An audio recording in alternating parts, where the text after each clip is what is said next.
তার মানে তোমার বোন পুরোটা তখন আমাদের খেয়াল ছিল না যখন ঠিঙ্গি বোনকে দিয়ে উঠো উঠো টাকা রোজগার করছিলে। এ কথা আপনাকে কে বলেছে হালদার? কে বলেছে? কে বলেছে সে মিথ্যাবাদী। একদম ওকালতি করতে হবে না। বন্ধুর বোন কত সাংঘাতিক মেয়ে। কে সে মিথ্যাবাদী শয়তান? আপনি তাকে দেখিয়ে দিন, আমি তার পুলিশে দেবো, মকদ্দম করবো। খাচ্ছে শুনতে পেলে এক্ষুনি উঠবে তো। তাহলে হবে না, একটা বছর বাড়ি ফিরে নিয়ে যাবো। হালদার মশাই দোহাই, আপনি এই কাজ করবেন না। খবরের মতো ভালো মেয়ে আপনি এই গায়েও বিশ্বাস, এই গায়েও করেন না হালদার মশাই। বিশ্বাস করুন, ওই চাঁদও কলঙ্ক আছে, তবু ওর চরিত্রে কলঙ্ক নেই হালদার মশাই, কলঙ্ক নেই। হ্যাঁ হালদার দাদু, আমি তো আপনার গায়ের ছেলে, একেবারে বাদ করি। আপনি আমার কথা বিশ্বাস করুন, সবরই ফুলের মতো পবিত্র। আজকের এই শুভ দিনে দুষ্ট লোকের কথা শুনে তার ফুলের মতো পবিত্র জীবন আপনি নষ্ট করে দেবেন না হালদার দাদু, নষ্ট করে দেবেন না।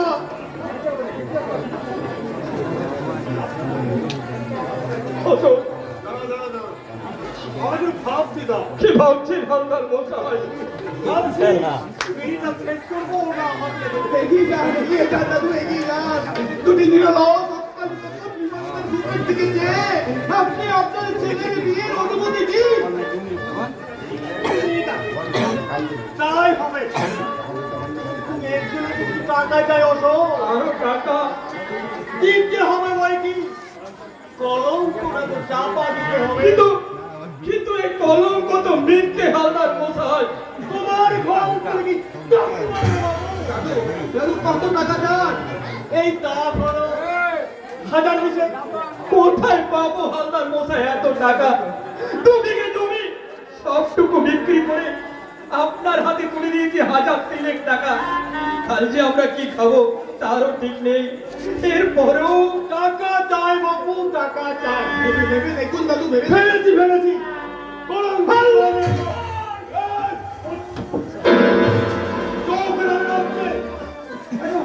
কেন চোখ লাগাবো না? আমরা কি আপনার মতো ছোট লোক? ছোট লোক 100 বার ছোট লোক। ছোট লোক না হলে এমনি করে কি কেউ কারু সৎপ্রয়োগ করতে হয়? চরিত্রের বড়াই করছেন, আপনার সহকরা মনের ঠিকানা জানেন? তোর ভিটে খুকুর তোর।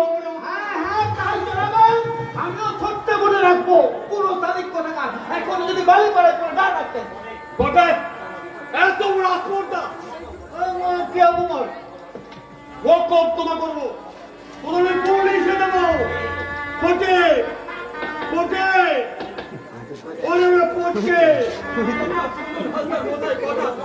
যাবেন না আপনি, কথা শুনুন।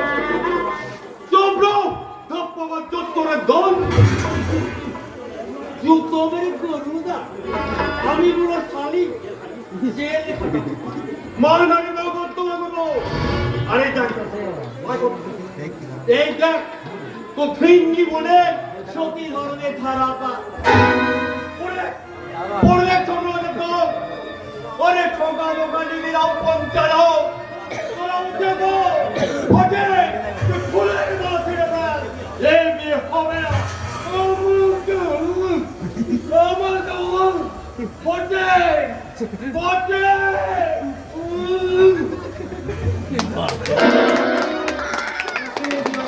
করে দেখ অশোক, করে দেখ।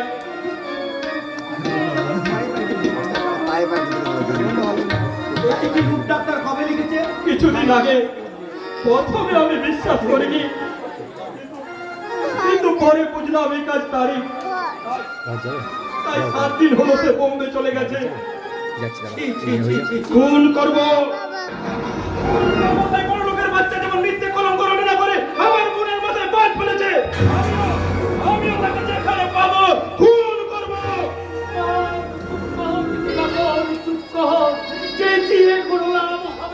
দাদা, তুই আমি অশোক সবাই মিলে হালদার মশাইয়ের পায়ে ধরে নিয়ে আসি।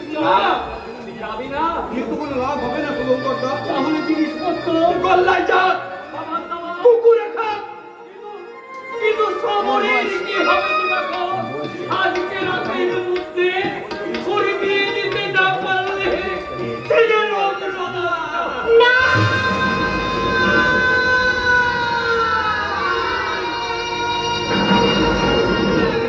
শহরের যে মহাপুস্তকের পালা এবার শহরের প্রতীক্ষা শেষ হয়ে গেছে, এবার এসছে তার মহাপ্রস্থানের পালা। কাঁদিস না ছোট্টা, তোরা কেউ কাঁদিস না।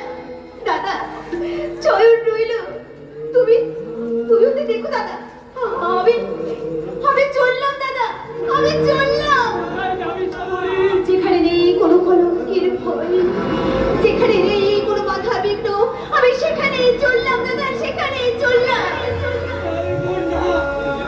বলতে তোকে আমি দেব না। কি দিয়ে আমাকে বাঁচিয়ে রাখবি ছোট্টা? বল না ছোট্টা, কি দিয়ে আমাকে বাঁচিয়ে রাখবি?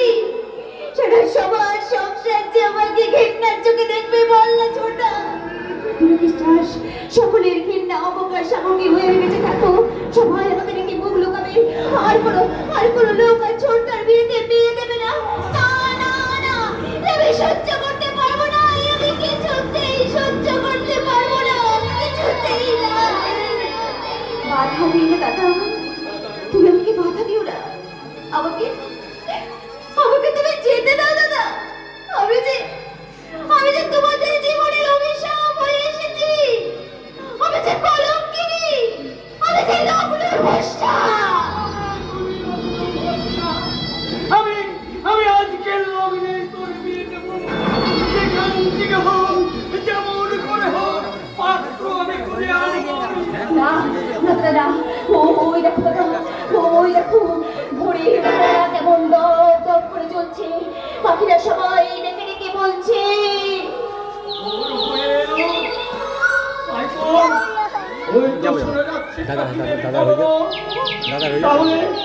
তাহলে কি সত্যি? তাহলে কি সত্যি তোমারই লগ্ন হত্যা? অশোক, আপনি নিশ্চিন্ত হন শুভঙ্করদা, সামরিকে আমি বিয়ে করবো।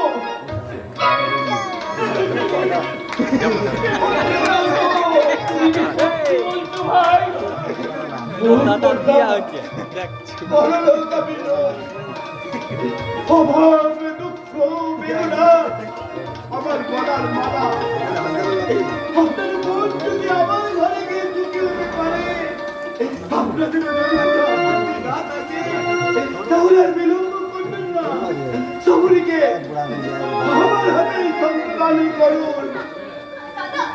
দাদা আজ তোর প্রতীক্ষা সার্থক। এই যুগের শহরকে মুক্তি দিতে গিয়ে এসেছে এই যুগের রামচন্দ্র। এসো ভাই, ভাই বোন, আজ মন্ত্রতন্ত্রের কাজ নেই, মুক্ত আকাশের নিচে খোলা বাতায়নে দাঁড়িয়ে পরের তারাকে সাক্ষী রেখে তোদের দুটি হাত আমি ফুলের গলায় বেঁধে দিলাম।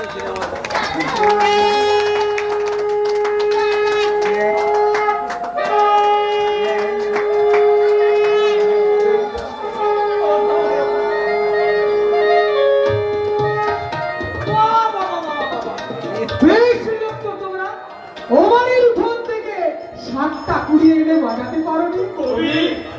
আরে আরে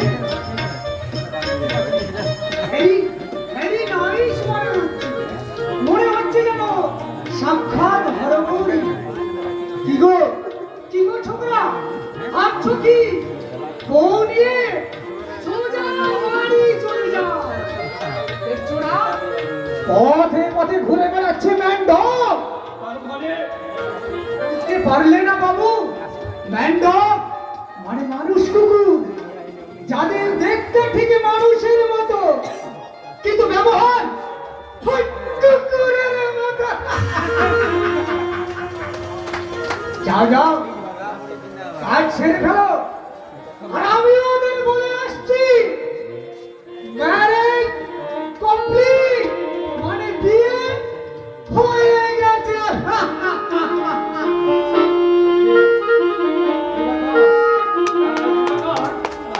শোন ভাই, এ ওদের যাত্রার আয়োজন কর। যাচ্ছি দাদা, যাচ্ছি। তবে যাওয়ার আগে আমি অন্তকে দুটো কথা বলে যাই দাদা। তুই আমার বাড়িতে বন্ধু, একই স্কুল কলেজে জীবনের অনেক কাজই সময় আমরা যাও ভাই, যাবো আন্তরিকতায় পেয়েছিলি আমার। রাস্তা দেখো তো ইয়া করছি। তাই তোর কাছে আমার অনুরোধ, আমার ফাঁসির মনটাকে তুই ভুল বুঝিস না রে ভাই। তুই ভুল বুঝিস না।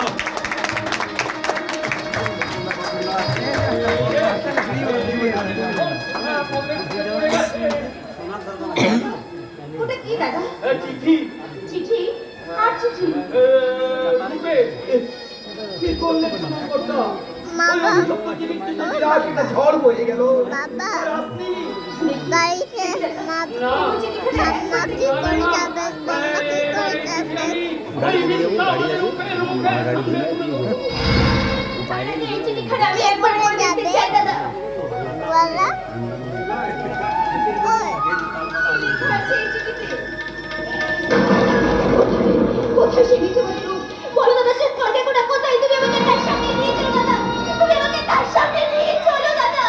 নিয়ে চলো আমাকে। আমি তার সামনে গিয়ে তাকে জিজ্ঞাসা করতে চাই। সবারই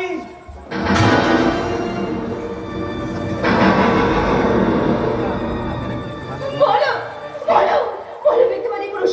বলো কত টাকা? কত টাকা তুমি আমাকে দিয়েছো? কত গয়না, কত শাড়ি তুমি আমাকে দিয়েছো? বলো চুপ করতে পারা। বলো, বলো কত গয়না তুমি আমাকে দিয়েছো? বলো চুপ করতে। হ্যাঁ, তুমি বলো, বলো সপরিকে কোনদিন তার ইচ্ছে বিনিময়ে, তার ভালোবাসার বিনিময়ে তোমার কাছে টাকা চেয়েছিল?